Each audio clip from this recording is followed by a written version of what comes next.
Okay, तो ये मेरे दोनों साइड स्टेप्स जो हैं वो पेंट हो गए हैं। और अगर आप इनको देखोगे तो इसकी शेप ऐसे लग रही है जैसे हेलीकॉप्टर के जो साइड स्किड्स होते हैं ना, जिसको पकड़ के कैप्टन अमेरिका लटक गया था उसके साथ। सेम वैसा ही नज़र आ रहा है। I mean look at this, मस्त लग रहे हैं ना। तो this is my side step come rock slider and it is wow.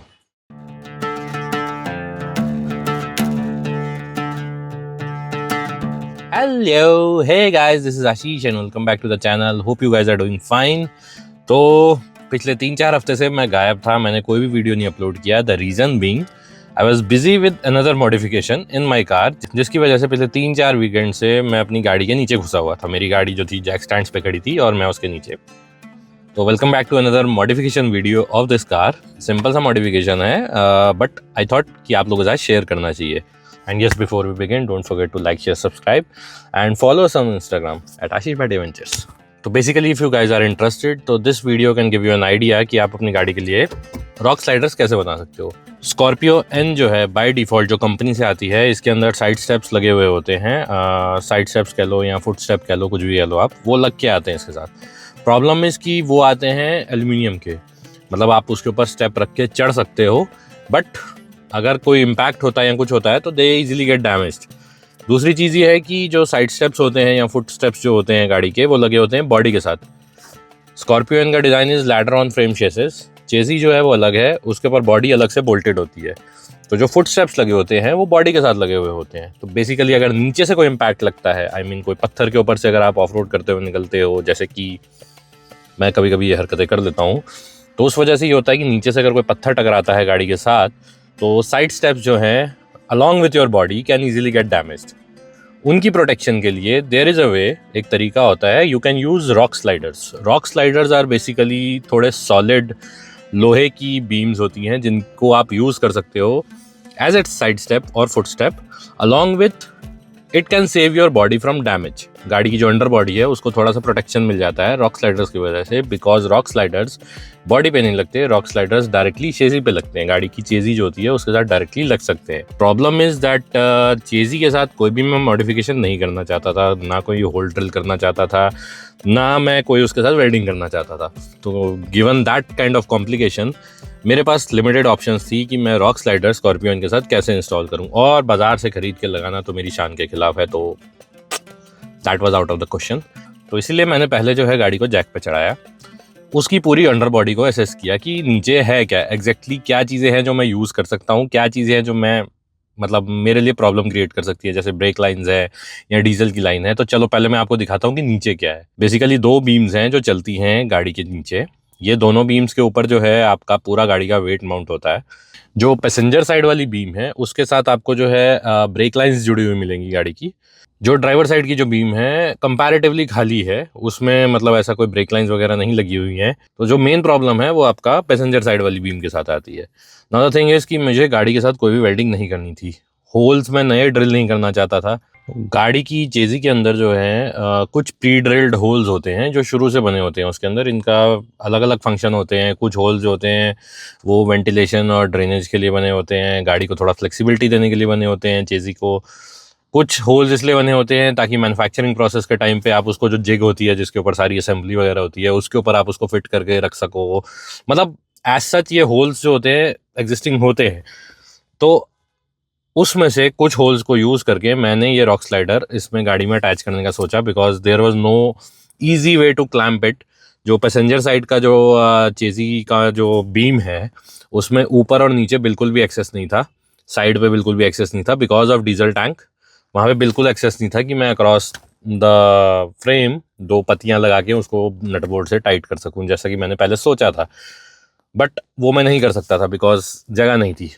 तो the second option was, which I found easier, was कि इसके अंदर, गाड़ी के अंदर, चेजी के अंदर 2 होल्स हैं, बड़े वाले अच्छे मोटे होल्स हैं, और उनको यूज़ करके मैंने 2 फास्टनर्स यूज़ किए, मोटे वाले बड़े एकदम हैवी ड्यूटी फास्टनर्स।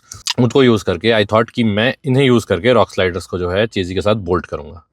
फ़ायदा ये था कि ये कम्प्लीटली रिवर्सेबल प्रोसेस है। अगर मुझे आगे फ्यूचर में चल के कोई प्रॉब्लम आती है इसके साथ, या फिर I want to switch back to my normal factory side steps, all I have to do is unbolt the rock sliders, easily बाहर आ जाएगा। कोई ऐसा चेज़ी के अंदर कोई मॉडिफिकेशन नहीं है, फैक्ट्री स्टेटस उसका जो है रीसेट हो जाएगा एंड मैं वापस अपने साइड स्टेप्स लगा सकता हूँ। तो जब ये डिसाइड हो गया कि मैं ये होल्स यूज़ करने वाला हूँ, तो नेक्स्ट अप वाज सामान खरीदना। मुझे ज़रूरत थी एंगल्स की, जो कि एज अ सपोर्ट बेस काम करेंगे चेज़ी से लेके और बॉडी के बाहर तक आने के लिए। उन्हीं एंगल्स के ऊपर मैंने 2 स्क्वायर ट्यूबिंग्स यूज़ किए हैं, उनको थोड़ा रेनफोर्स करने के लिए। और फाइनल एंड के ऊपर मैंने एक 2 इंच की पाइप लगा रखी है। 2 इंच की पाइप जो है वो गाड़ी को थोड़ा एस्थेटिक लुक देगी।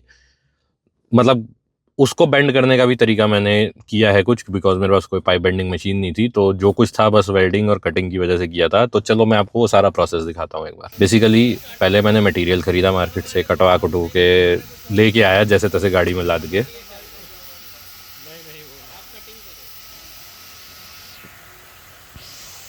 और उसके बाद मेरे फ्रेंड की जो एक फैब्रिकेशन शॉप है उसको मैंने यूज़ किया। वहाँ जाके मैंने जो है सारा कटिंग वगैरह का काम किया। ये बेसिकली मैंने 4 एंगल्स कट किए, 2 फॉर ईच चेज़ी बीम, मतलब दोनों साइड के लिए 2-2। उसके बाद मैंने 4 इंच के फ्लैट आयरन की ये स्ट्रिप्स यूज़ करी हैं। इनको बेंड करके मैंने एल शेप दी है।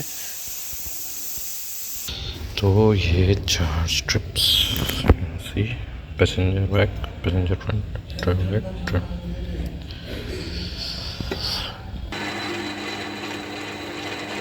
एल शेप देके इसके अंदर मैंने 4 में होल्स ड्रिल कर दिए हैं। यही होल्स जो हैं मेरी चेज़ी के साथ अलाइन होंगे।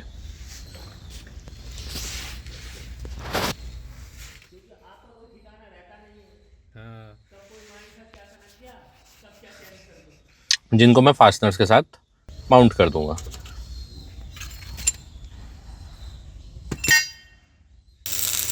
एंगल जो है मैंने इसके नीचे वेल्ड कर दिए। इसको भी देख लो, 2 टाका मारा। एक और लगा दो, ये ठीक है। अभी कच्चा सा ही लगा ना, कच्चा ही लग रहा है।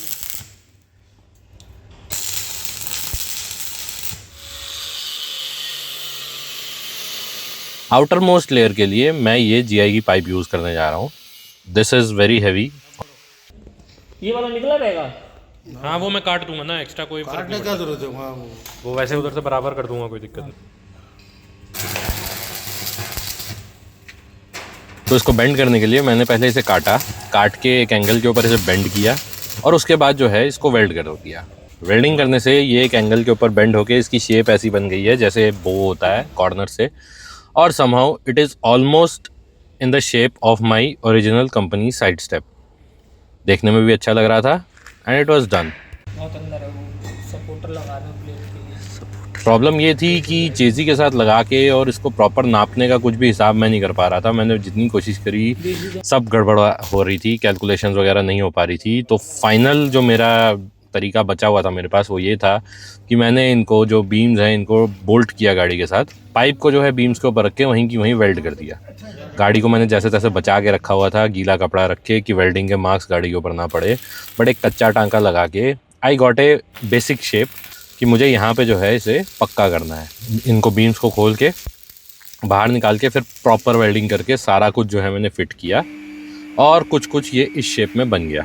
अब बेसिकली इसको सपोर्ट देने के लिए मैं स्क्वायर बीम बीच में लगाई मैंने, एक छोटी स्क्वायर बीम जो कि अंडर बॉडी को प्रोटेक्ट करेगी, और एक आउटर स्क्वायर बीम जो कि इस पूरे स्ट्रक्चर को एज ए स्टेप में यूज़ करने में मेरी हेल्प करेगी। ना तो थिंग इज़ कि एक बार अगर मैं कुछ बनाने जाता हूँ तो फिर मुझे लगता है कि उसको और स्ट्रॉन्ग बनाना चाहिए और स्ट्रॉन्ग बनाना चाहिए। तो उस चक्कर में मैंने इसके ऊपर एक फ्लैट जो है 4 इंच का जो था और वेल्ड कर दिया, ताकि ये स्टेप जो है थोड़ा सा अट्रैक्टिव लगे।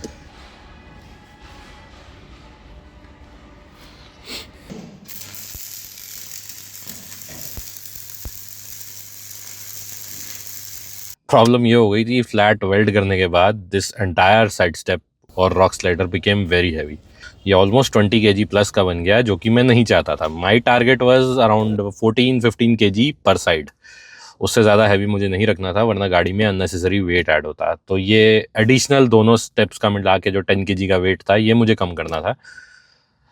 आई was left with no other option. Side step मैंने काट के दोबारा निकाला, और ये सब मैंने तब किया जब मैं ऑलरेडी सब कुछ फाइनल कर चुका था, पेंट भी कर चुका था साइड स्टेप को, but it was kind of useless. दोबारा से मैंने खोला, काटा, और दोबारा से जो है स्क्वायर आयरन लगा के इसको, जो ऊपर की प्लेट थी वो मैंने हटवा दी। बेसिकली सब कुछ हटने के बाद इसका वेट जो है came under water I was expecting, तो इट वाज गुड। सारा कुछ साफ़ करके सब कुछ सेट करके और साइड स्टेप्स को पेंट किया using truck bed liner paint. ये मैंने रस्टोलियम का मंगाया था अमेज़ॉन से, लिंक मैं नीचे छोड़ दूंगा if you guys are interested. Truck bed liner generally जो पिकअप ट्रक्स होते हैं उसकी बैक पे लगता है, जो बेड होता है उनका ट्रक बेड, उस पर लगता है। फ़ायदा ये रहता है कि आप उस पर सामान पटकते हो या कुछ भी करते हो तो डजंट गेट्स डैमेज्ड। पेंट जो है काफ़ी स्ट्रॉन्ग रहता है, और ये मैं ट्राई करके देख चुका हूँ, बिकॉज अभी ये सारा साइड स्टेप्स वगैरह लगा के I just finished my trip to Pune in this car, और पेंट जो है वो सही सलामत बचा हुआ है। And it was time to bolt the entire thing on my शेजी।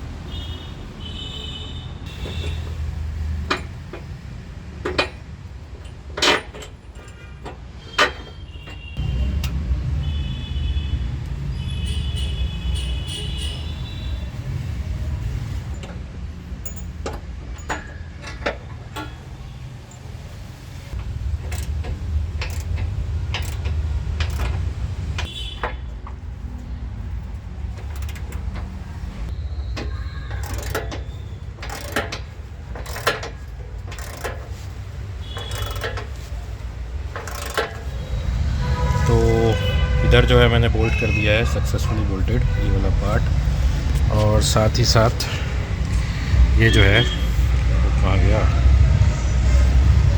ये भी एरिया बोल्ट हो गया। ऐसे देखो आप, शायद आपको समझ में आए, ये 2 बोल्ट लगे हैं, नंबर 1 एंड नंबर 2, और उसके साथ जो है ये रॉक स्लाइडर सिक्योर हो गया। ओके, तो this is the other side. ये बोल्ट साइलेंसर के थोड़ा पास है, बट साइलेंसर को टच नहीं कर रहा है, तो आई थिंक इससे काम चल जाएगा। और this is it.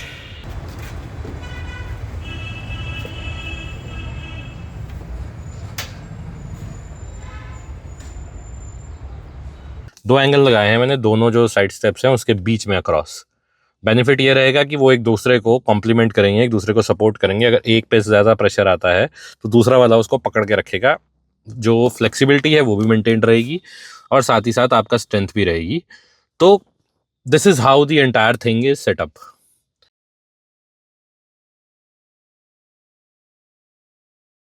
I know हो सकता है कि कुछ लोगों को ये समझ में ना आए कि ये सारी मॉडिफिकेशन का क्या फ़ायदा है, बट जो लोग एक्चुअली में ऑफ रोडिंग करते हैं उनको ये चीज़ ज़रूर समझ में आएगी कि एक रॉक स्लाइडर की while going on A of road terrain कितनी अहमियत होती है, कितनी ज़रूरत होती है, वही लोग समझ सकते हैं।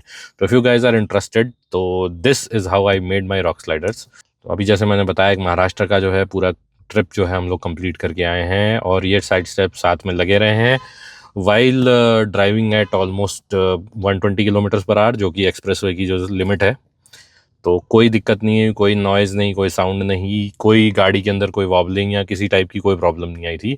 The car has work perfectly normal, कोई दिक्कत नहीं आई। इससे रिलेटेड अगर आपकी कुछ क्वेरीज हैं तो you can of course write me down on the comment section, I will try to reply them, और you can message me on Instagram at Ashish Bhatia ventures. तो आई होप आपको ये छोटी सी जो मॉडिफिकेशन है ये अच्छी लगी होगी, और ये छोटा सा वीडियो भी पसंद आया होगा। पसंद आया तो एंड डू सब्सक्राइब, और मैं आपसे मिलता हूँ अगले वीडियो में। तब तक के लिए कीप ट्रैवलिंग, कीप लिविंग, सी या।